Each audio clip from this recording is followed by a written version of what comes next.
পেকুয়া উপজেলা সমাজ উন্নয়ন পরিষদ ও মরহুম মাওলানা শহীদুল্লাহ স্মৃতি সংসদ এর যৌথ উদ্যোগে আয়োজিত আজকের ৭ম ঐতিহাসিক তাফসীরুল কোরআন মাহফিলে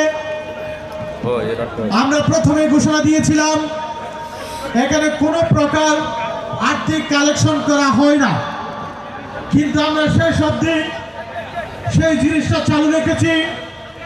এটি পেকুয়া সমাজ উন্নয়ন পরিষদ এবং মাওলানা শহীদুল্লাহ স্মৃতি সংসদের যৌথ উদ্যোগে প্রতি বছর অনুষ্ঠিত হবে ইনশাআল্লাহ। আমাদের মাঝে 3 উপদেষ্টা যারা পেকুয়া সমাজ উন্নয়ন পরিষদের উপদেষ্টা স্বেচ্ছায় তারা আমাদের সঙ্গে একাত্মতা ঘোষণা করেছেন এবং তারা আর্থিক সহায়তা স্বেচ্ছায় প্রদান করেছেন।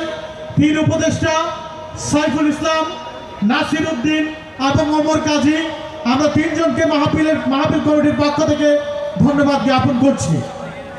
তারা ৮০,০০০ টাকা স্বেচ্ছায় অর্থ প্রদান করেছেন, তারা সমাজ উন্নয়ন পরিষদের উপদেষ্টা।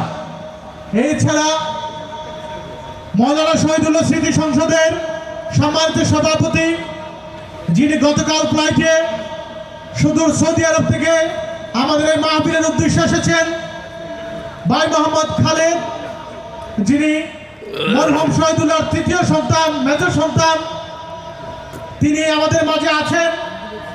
তিনি স্বেচ্ছায় ১,৫০,০০০ টাকা এই মাহফিলের উদ্দেশ্যে তিনি দিয়েছেন, তাকেও আমরা ধন্যবাদ জানাই আলহামদুলিল্লাহ। আমি এখন সংক্ষেপে বক্তব্য রাখার জন্য অনুরোধ করছি এবং যিনি এই মাহফিলের বাকি সম্পূর্ণ টাকা অর্থায়ন করেছেন, আজকে এতদূর আসার পেছনে যার অগ্রণী ভূমিকা পালন করেছেন জনাব নিয়ামতুল্লাহ নিজামী, প্রধান উপদেষ্টা পেকুয়া সমাজ উন্নয়ন পরিষদ, প্রতিষ্ঠাতা মরহুম মাওলানা শহীদুল্লাহ স্মৃতি সংসদ। আমি মোহতারাম ভাইকে বক্তব্য